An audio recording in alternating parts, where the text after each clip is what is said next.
I'll just ask Robert Hart to say a few words. Thank you very much, Byron. He, of course, has been very heavily involved. And I guess a lot of us chewed a lot of fingernails because we wondered whether it was going to be finished. But it's amazing that these yards were always on the agenda to be built exactly here when we built the new feedlot. Well, as you know, the feedlot is not brand new now, but it took a deep-seated intramuscular injection with the visit of Temple Grandin coming that made us say, well, we have to build these yards. Now, Temple has never actually opened a set of yards before, so this is wonderful. And I think it'll just put a nice touch on it. So I'll now ask Temple if she'd cut the ribbon and open the yards. Well, it's really great to be here today. And we'll cut the ribbon, and then we're going to, ooh, it's not going to cut. Okay. All right. Thank you very much. All right. Well, maybe before we get started, I want to just talk a little bit about some very basic, I want to get all this flappy plastic noise stopped, because one of the things is that's got to go away, that we're getting wind now, and this may have some effect on the cattle handling. See, the first thing you got to do is you get all the distractions out. When I first came out here, this thing was moving on the other side. Now, this is an example of having a solid side on the outer perimeter. Yeah, because we got a lot of people sitting here. And the inside radius of this chute's half open. Now, since it's half open, you've got to keep a big area with no people going in it. And with the last time that we worked, we worked a bunch of cattle in here, constantly had to get people to stand back. Because you get too close to them, you get in their flight zone, and they're jumping around like this. They're jumping around because you're in their flight zone. And it's kind of amazing how sometimes just a half a meter difference in where you stand is the difference between that animal standing quietly in that race and doing this. Another thing I looked at, for sign of stress is, they have a soft brown eye. When I mean a soft brown eye, no white of the eye showing. Because when the white of the eye shows, your animal is starting to get upset. And we managed to keep nice soft brown eyes for the entire group. So some of the principles that I think if we can take home today is the importance of respecting the flight zone of the animal, how to position yourself to get the animal to go up the race, and then the only time I go inside that half circle that's got no people in it is to move an animal. Then I go right back, maybe I'm going to sit on the catwalk. One of the mistakes that people make is do too much. Another important principle is following behavior. Wait until your race is almost empty, and then you bring up your next group of 10 head, and you just keep on going through the crowd pen and fill up your race. Because if you fill up your race, fill up your crowd pen, and this is full, they're going to turn around on you. Now, that is true for every design of facility that there is. The importance of using following. Waiting until your single file's got some room in it, and then bringing the cattle up. Crowd pens ought to be called passing through pens. Also, this is laid out in a full half circle. So it takes advantage of that tendency to go back to where they came from. And in the first bunch of cattle, we didn't even use the crowd gate.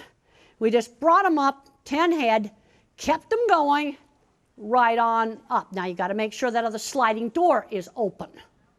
And there's other feed yards that have this type of facility, and they've let the silencing device on the pneumatic gate break, and then it makes a really, really big noise. This is nice and quiet because it's brand new.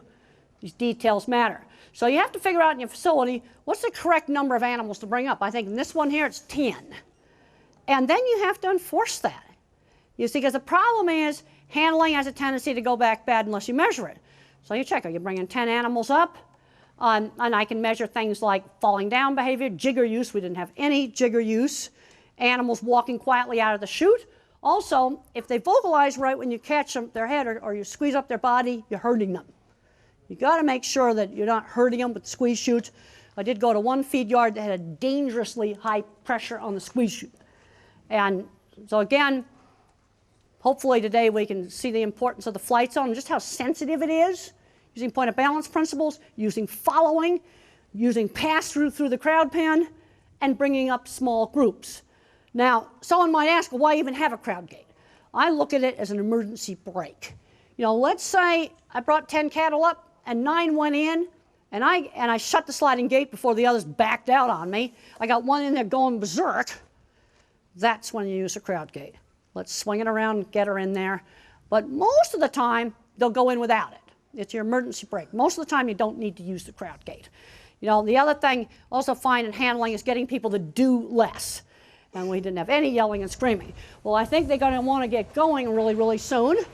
And then we're not going to use the crowd gate, and I want to bring 10 head up and just bring them right on around and without stopping, using following behavior. That's one of the things I really want to get across today.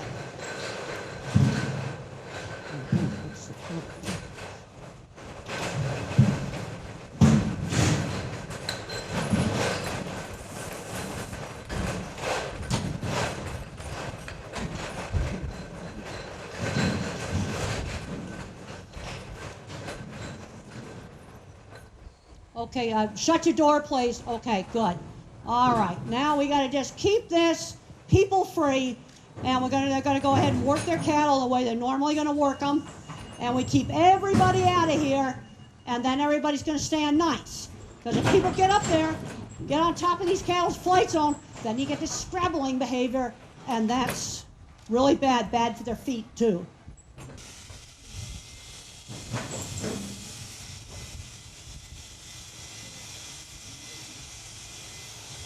Well, it's going to take a little while to ultrasound them, and the big thing now is just staying still and staying away from these guys. Because if we get up here and get in their flight zone, they're not going to like that.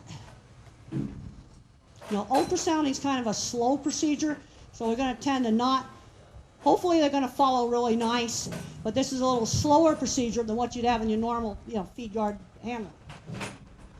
So while Dr. Kev collects a little bit of data here with the scanning, it's probably worth mentioning that during Robin's opening, he was talking about the timeliness of the construction of this facility.